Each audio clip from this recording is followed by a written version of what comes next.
I'm Laura with Hot Fan Media, and today I'm going to be showing you how to replace the drive shaft on this 2014 Jeep Cherokee. Let's get to it.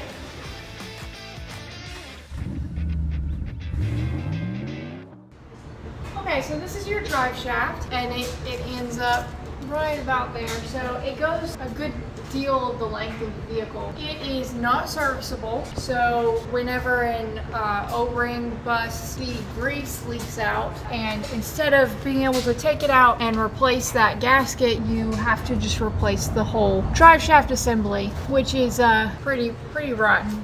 It seems like a fairly easy job. I don't really work on this kind of stuff because generally it requires tools that we don't have, but this looks really very simple. So what we have here are two U brackets here and here. They're just 10mm bolts that we're going to take out, and then the end of the drive shaft here has got these torx bolts in them. Looks like 6 torx bolts. These get taken out, and then the drive shaft slides out of this area back here. And this is our brand new part. There's the yoke, there are the 2 brackets, and then the end of the drive shaft down there. This is a dormant part. This one came from Rock Auto. We'll have something linked down in the description below. Obviously this looks pretty easy, and All Data only has an hour down in the books for this job. We're going to take a stab at it and see if that's accurate. Because they said 5 hours for a valve cover job, and it took me 10mm.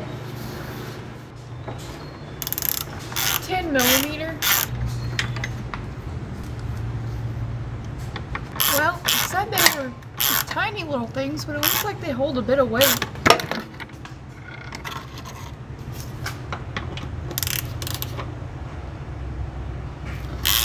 That one's tight. Oh, it's tight because it's carrying all the weight now. So I'm gonna try to take these 2 bolts out in increments.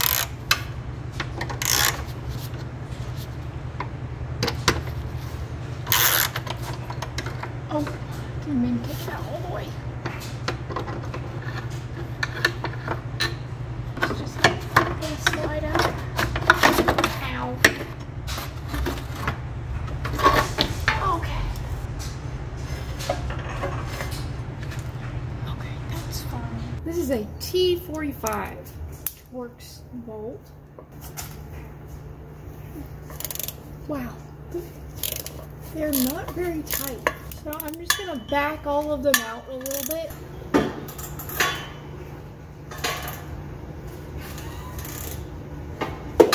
I'm taking out the hardest bolt first, the hardest to get to. I don't want to try to be wiggling around to find that thing while holding it up, which is the hardest. Top right. I'm just going to take out every other one. Okay, so I'm about to take the last bolt out here. Julie is holding up the drive shaft. This is a 2-person job. My biggest concern is that when this side comes out, there will be unequal weight distribution, and we really don't want to tear up the whole exhaust system. So that is what Julie is doing.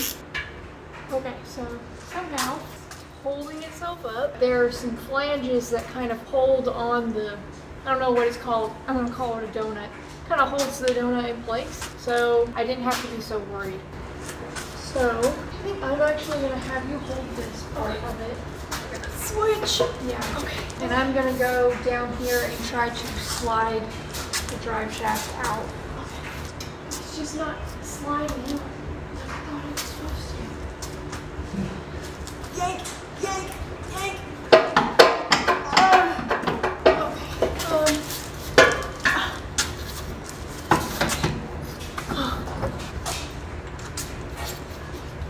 It's not going in? No. I don't think it's lined up with the holes. Okay, it's fine. Okay. I'm going to try to get this plate off to have better access to the drive shaft. Try to figure out why it's not coming out. There are 4 on this side and 4 on this side. For 18mm.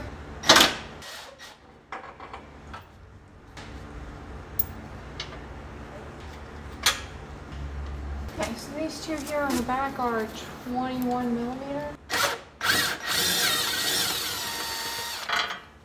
Oh, these aren't supposed to come out. out all the way. I mean, like, they don't have to. It can rest on these and then you slide it back. Yeah, it'll just rest on it. Cool.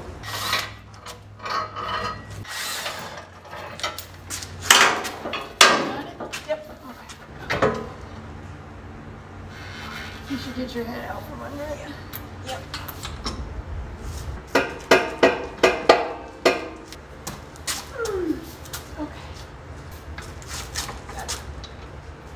I think I'm gonna have to have Dad's help.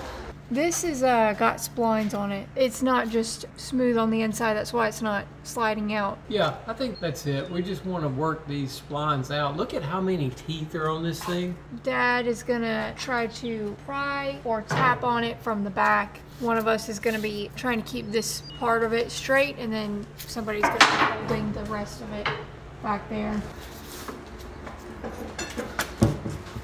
Tell me when you're ready. We're ready. All right. There we go. There it is. All right. There it is. There it is. All right. Are you good? Yeah. All right. Okay.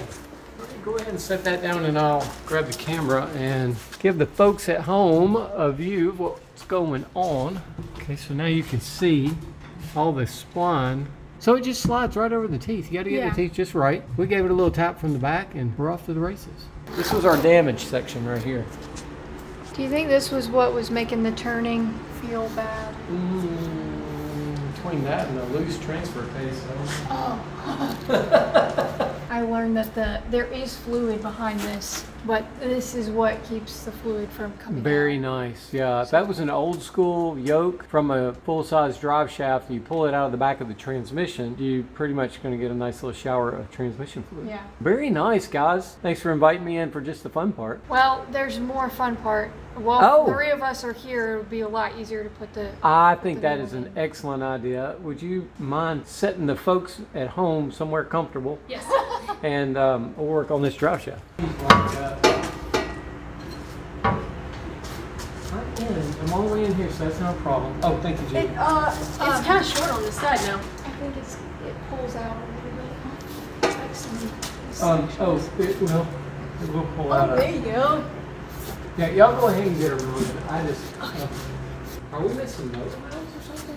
Yeah, we're totally in. I'm just gonna throw these bracket bolts back in. Oh wait, the shield went in before the bolts went in. Woo, glad I remember that. This has gotta go in first. I need to put some bolts into this first.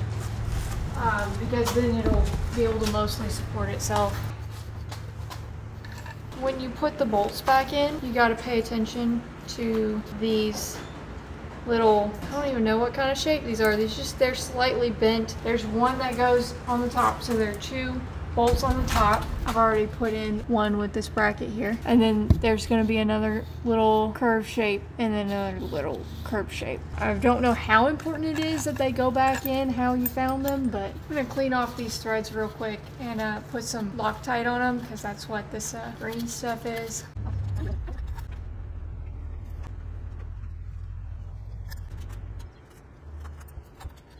All data is saying these only get torqued to 15 foot-pounds, and they listed this as the very last step. So I'm just going to tighten these and then do the U-brackets before I come and torque these bolts.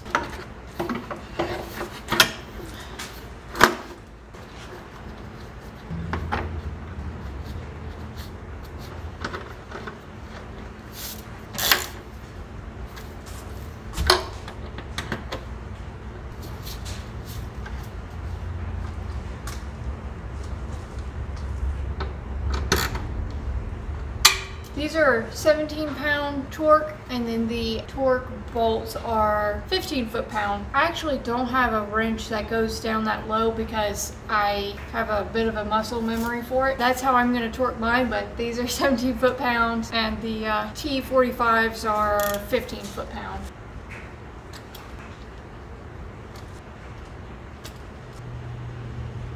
Usually with things like this, it's best to move in a diagonal pattern so that it gets screwed down evenly.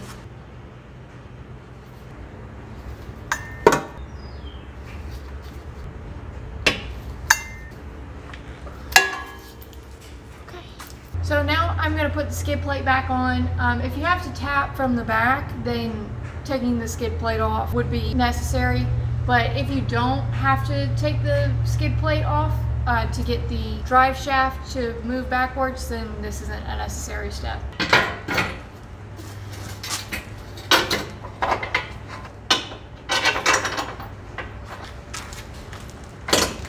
Vindicated. I asked her if she needed help getting it back on, and she said, well, I'm challenged now. Challenge accepted and conquered. Time for me to go on the amazing race. 100%. Why haven't you gone already?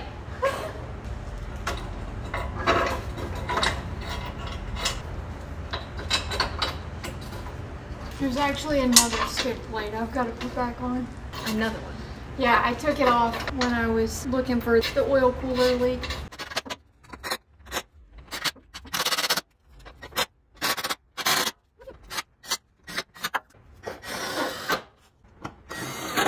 These 2 bolts right here and then 2 bolts right here, so 4 bolts that join these 2 cross members together are 139 foot-pounds.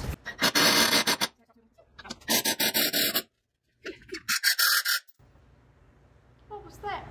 Oh, it came from here. The vibrations loosened. Yeeted it. Okay, I can't tell if these are supposed to be 30 or 86, so I'm just gonna go with 80.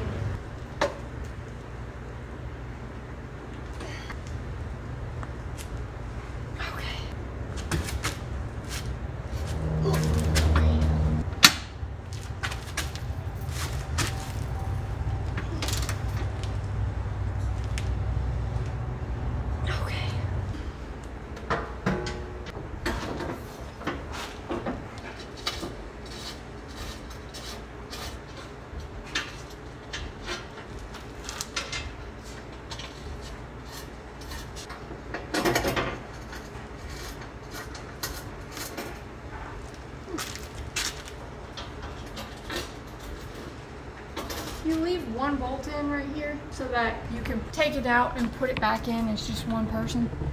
So this bolt I left in and I picked it up and slid it onto that, and then I put those bolts in. And then these 2 are the same kind of bolt and they go in here. Oh wait, no, they can do the slide thing too. So you can leave all 3 of these front ones in. So this skid plate would have to come out if you're taking out the other one. Because it screws into this skid plate right here. And it was already out because of your oil cooler. Oil cooler, yeah, when I was looking for the leak. These don't get torqued, they get screwed back in. 12 millimeter. Yeah, that's a different bolt from the rest of these. That is a 13. That's it. Yay!